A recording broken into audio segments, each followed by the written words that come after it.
I'm going to talk about another team there in the AFC, and this is going to bring a smile to your face because I know you've got a long history with the head coach. The Oakland Raiders clinched their first playoff berth since the 2002 season. Your former SC teammate, your good buddy, Jack Del Rio, what can you say about the job that he has done?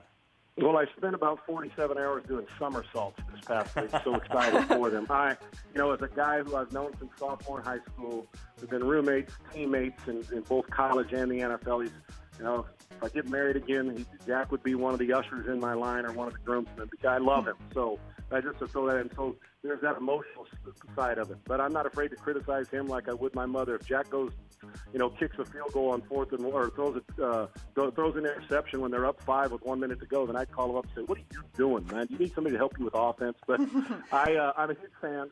I'm a huge fan of what the Raiders are doing because there's a physicality about them, Michael. There's a different attitude. Yeah. When they used to say commitment to excellence, it was commitment to excellence back in the day. Then it became a commitment to mediocrity. And now they've got a guy back who takes no nonsense. We talked about accountability. He's got a quarterback that is a winner. He's special and he's unique.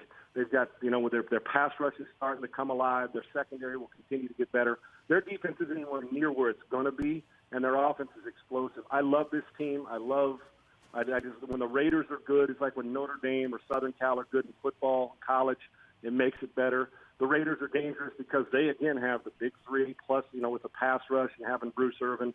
The Raiders are just getting Carr fully healthy and their offense back. I like the fact that yesterday they won, and they didn't play great. When you can win a football game on the road and not play great football, that tells me you understand how to win, and the Raiders are making this a habit.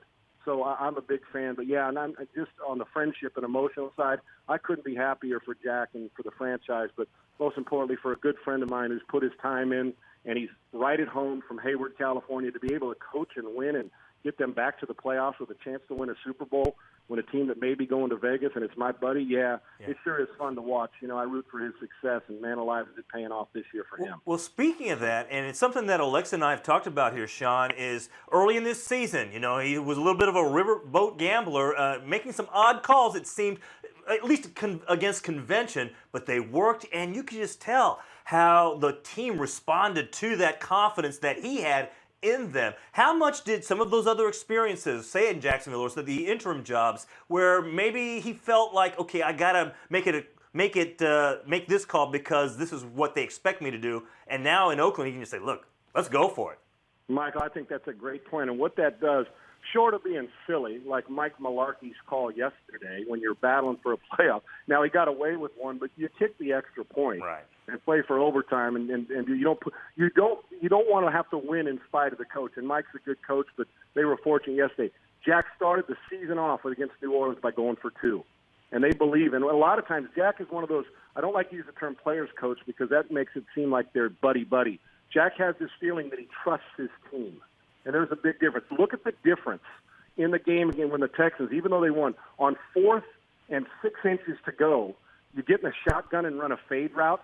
Now, aren't you telling your offensive line that we're not strong enough or good enough to punch it in from 6 inches out?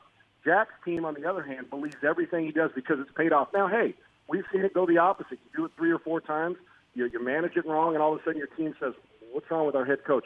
But when it pays off and there's a believability, I believe trust among players to coach and respect are the most important things you can have on the field, and it's paid off, and he has been a riverboat gambler. But Jack doesn't just go by analytics. Jack goes by feel at times because he was a player and he gets it. You can't do both exclusively, but you can do, both of them with a good mix.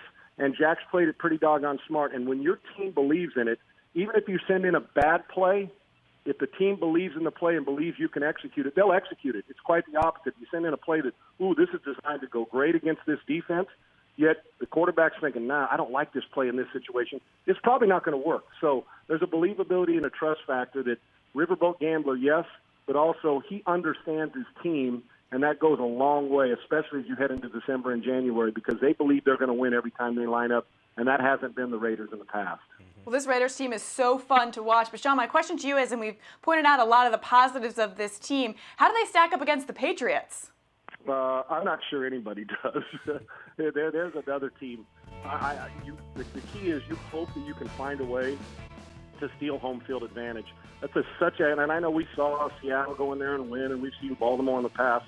Excuse me, but that is such a difficult place to play just because of the feeling. There's louder crowds, but you got the best quarterback of all time, and it's getting to the point where it's not close.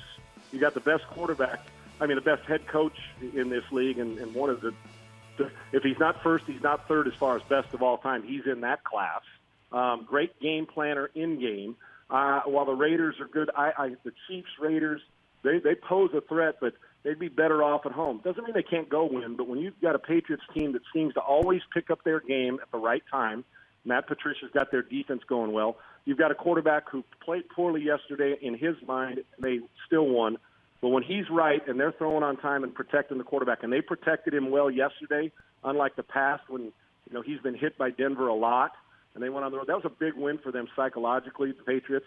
I think that regardless of the Cowboys or the Packers or any of these other teams, I think not only the AFC Championship game rolls through New England, but I'm not so sure that if you're going to win this Super Bowl that you're going to have to beat anybody but the New England Patriots. Until somebody knocks them off that perch and number 12 stays cold for 4 weeks in a row, I got the New England Patriots. I think they're not only Super Bowl bound, but you're going to have to play a great game to beat them. They're still the favorite, and I'm not sure it's not overwhelming.